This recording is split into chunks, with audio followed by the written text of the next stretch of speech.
சாமந்தி சீரியலில் என்ன நடக்க போகுதுன்னு பார்க்கலாம் வாங்க வீடியோக்குள்ளே போகலாம். இந்த அரசியவே நடுங்க வைக்கிறதுக்கு ஒரு ஆள் வராரு. அவர் தாங்க கோடீஸ்வரன். தான் பொண்ணு மனைவியோட அதுவும் தாயக்கட்டையை உருட்டிக்கிட்டு வர்றாரு பாருங்க. அந்த தாயக்கட்டை உருள அந்த சத்தத்தை கேட்க அப்படியே அரசிக்கு கொலையெல்லாம் நடுங்குது. அஞ்சு நடுங்கி நிற்கிறது நல்லாவே தெரியுது. நடுங்கிக்கிட்டு இருக்கிற அரசி திரும்பி பார்க்குறாங்க. ஆளையாத விருந்தாளியா தான் அண்ணன் வந்து நிற்கிறானேன்னு பார்க்குறாங்க. தான் அண்ணன் பேர் கோடீஸ்வரன் வந்ததும் என்ன அரசி, உன்னோட கல்யாண நாள் 30வது வருஷத்தை கொண்டாடுறதுக்காக நான் வந்திருக்கேன், வந்தவங்களை வான்னு கூப்பிட மாட்டேயான்னு சொல்கிறாங்க. அதுக்கு கோடீஸ்வரனோட மனைவி சொல்கிறாங்க, அட என்னங்க நீங்கள், இது நம்ம வீடுங்க, நம்மளை யாருங்க வரவேற்கிறது, நம்ம உரிமையோடு வரலாம், தப்பு இல்லைங்கிறாங்க. மகேந்திரனும் அவங்க அம்மாவும் வீட்டுக்கு வர்றாங்க. அப்போ செக்யூரிட்டி வந்து நம்ம மேடத்தோட அண்ணன் வந்திருக்காரு, கோடீஸ்வரன் குடும்பத்தோடு வந்திருக்காருன்னு சொல்கிறாங்க.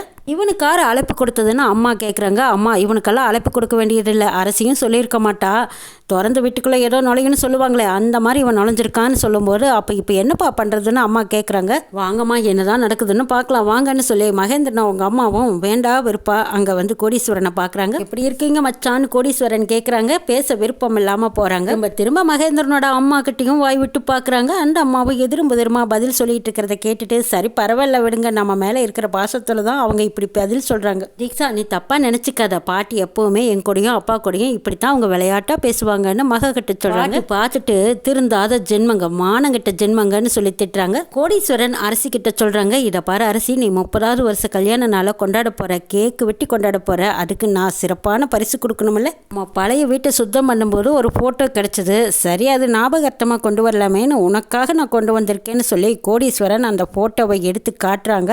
அதை பார்த்ததும் அப்படியே அரசி கிட்டு நடுங்கி போய் நிற்கிறாங்க. வேர்த்து குப்புன்னு வேர்க்குது. இவ்வளவு ஏசிலையும் இப்படி வேர்க்குது அரசி. பழைய கதையை அந்த ஃபோட்டோவில் திரும்பி பார்த்ததும் அரசியோட முகம் மாறிக்கிட்டு இருக்கு. அதை கையில் வாங்க போகிற நேரம் அது காத்தடிச்சு அப்படியே பார்வதியோட கால்கிட்ட வந்து விழுந்துருச்சு. பார்வதி அரசி அம்மா சத்தம் போடுறதுக்கு முன்னாடியே போய் எடுத்து கொடுக்கலான்ட்டு போகிறாங்க. ஏ பார்வதி அப்படின்னு சத்தம் போட்டதும் பார்வதி அமைதியாக நின்றுட்டாங்க. அந்த ஃபோட்டோவை பார்வதி காலடியில் கிடக்கிறத அரசியே குமிஞ்சு பார்வதி காலடியிலேருந்து எடுக்கிறாங்க.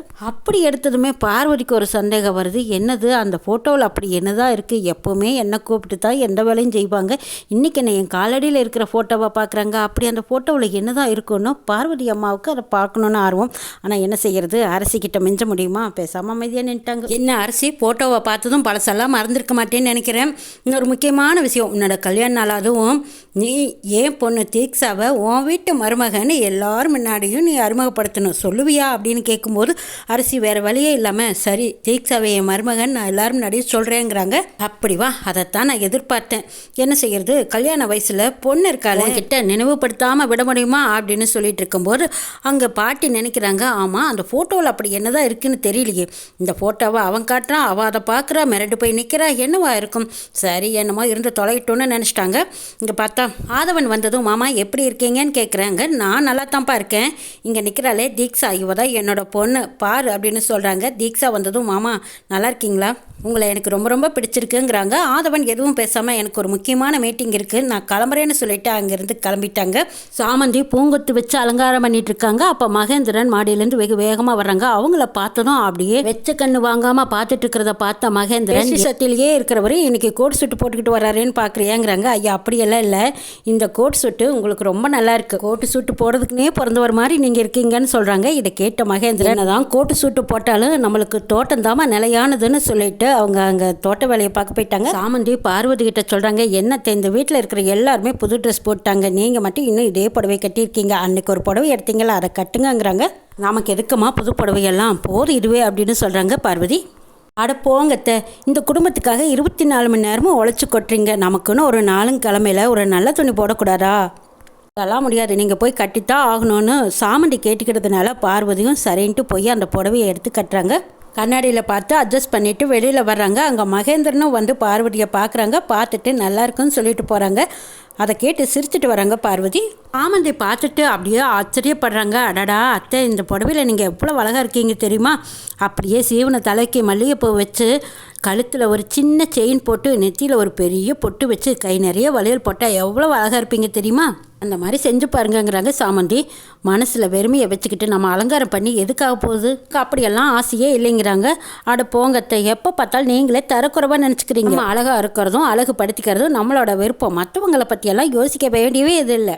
எதுவாக இருந்தாலும் உங்களுக்காக யோசிக்கணும்னு சொல்கிறாங்க சாமந்தி.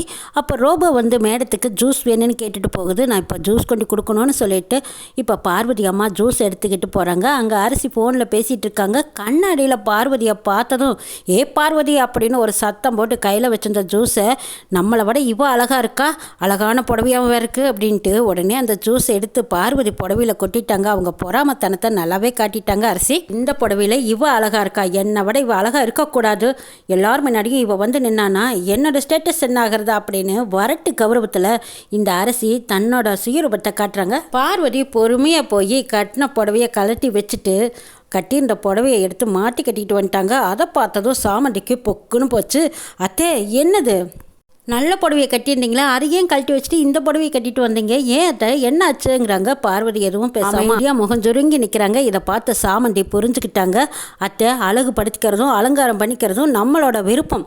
ஆமாம், இந்த அரசி அம்மா உங்களை ஏதாவது சொன்னாங்களா, இங்கே புடவையை கொடுங்கன்னு சொல்லி விரித்து பார்க்குறாங்க. அதில் ஜூஸாக கொட்டியிருக்கு. நினச்சேன், அப்போவும் நினச்சேன், அந்த அம்மாவோட வரட்டு கௌரவம் பிடிவாதம் திமிரு, இதனால தானே நீங்கள் இந்த புடவையை இப்போ கழட்டி வச்சுருக்கீங்க.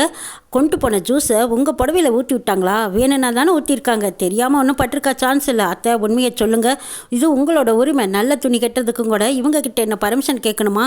நாம் நல்ல புடவை கட்டினா இவங்களுக்கு பிடிக்காதோ? இவங்க கட்டின புடவையை மட்டும் நாம் என்ன நல்லா இருக்குது நல்லா இல்லைன்னு சொல்லிட்டு இருக்கோமா?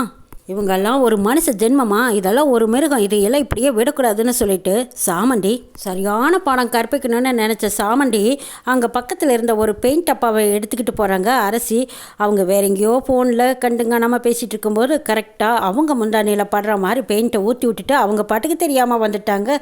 ஆனால் இது யார் செஞ்சா அப்படின்னு மறுபடி பார்த்துட்டு இந்த அரசி சத்தம் போட்டு கேட்டுட்ருக்காங்க.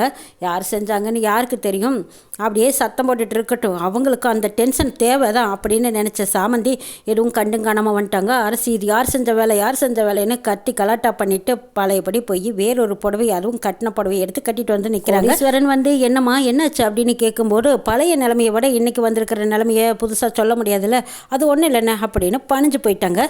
அப்படிவா வலிக்க அப்படின்னு நினச்ச சாமந்தி வெளியில் போய் அவங்க ஆளுங்களோட ஏதோ வேலை பார்த்துட்டு இருக்கும்போது அங்கே தீக்ஷாவோட அம்மா வராங்க. வந்ததும் வேலைக்காரி இங்கே வா, எனக்கு ஜூஸ் வேணும், போயிட்டு எடுத்துகிட்டு வாங்குறாங்க. எது வேலைக்காரியா, இன்னொரு தடவை என்னை பார்த்து வேலைக்காரின்னு சொன்னேன் அவ்வளவுதான், பார்த்துக்கோ, கழுத்தை அப்படியே சீவின்னு சொல்லி பக்கத்தில் கிடந்த அருவாமனையை எடுத்து கையில் ஓங்கி காட்டுறாங்க. தீக்ஷாவோட அம்மா ஒரு நிமிஷம் அதிரி போயிட்டாங்க. அப்படியே பயந்து போய் நின்று தீக்ஷாவோட அம்மா சொல்கிறாங்க, இதை பாரு, உன்னை வேலைக்காரின்னு சொல்லாமல் வேற என்ன சொல்கிறது, வீட்டுக்கு என் பொண்ணு தான் அரிசியாக போகிறா தெரியுமாங்கிறாங்க.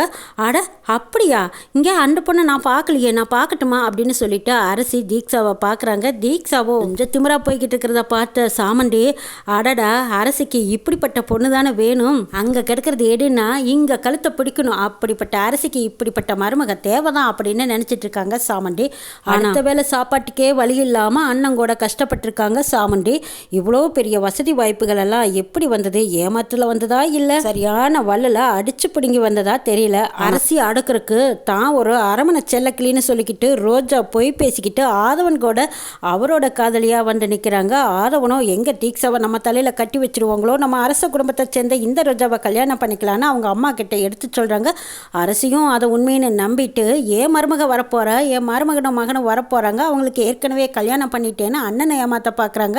ஆனால் அரசியை ஏமாத்திற்கு ரோஜா வந்து நிற்கிறாங்க. ரோஜாவை பார்த்ததும் சாமந்தி, அடடா இப்பேற்பட்ட பெரிய குடும்பத்தில் இப்படி ஒரு பொய்யை சொல்லி உள்ள நுழைஞ்சிட்டியே அக்கா அப்படின்னு சொல்லிட்டு சாமந்தி உண்மையை சொல்ல வரும்போது அப்போ ரோஜா தடுத்து நிறுத்துறாங்க. கஷ்டப்பட்ட குடும்பத்திலேருந்து வந்த அரசியை இந்த அதிகாரம் பண்ணிட்டு இருக்கும்போது அப்படியே சாமந்தியோட செல்வாக்கில் வளர்ந்துட்டு இருக்கிற ரோஜா சும்மா விடுவாங்களா? அரசவரமுறையை சேர்ந்தவர் இந்த ரோஜா அப்படின்னு சொல்லிட்டு எல்லாத்தையும் நம்ப வச்சு அரசிக்கு முன்னாடி கால் மேலே கால் போட்டு உட்காந்துருக்காங்க ரோஜா. அவங்க பக்கத்தில் ஆதவன் உட்காந்துருக்காங்க. ஆதவனுக்கு ரோஜாவுக்கும் கல்யாணம் பண்ண போகிறோம், அர்ஜுன் தீக்ஷாவுக்கு வேணால் கல்யாணத்தை பண்ணி வைக்கிறேன்னு சொல்கிறாங்க. இந்த இடத்துல கோடீஸ்வரன் கொஞ்சம் பிரச்சனையை ஆரம்பிக்கிறாரு. அப்படி என்ன பிரச்சனையை ஆரம்பிக்கிறாருங்கிறதே நம்ம நாளை பார்க்கலாங்க. ஆதவன் ரோஜா ஜோடி நல்லா இருக்கா, அர்ஜுன் சாமந்தி ஜோடி நல்லா இருக்கான்னு கமெண்ட் பண்ணுங்கள்.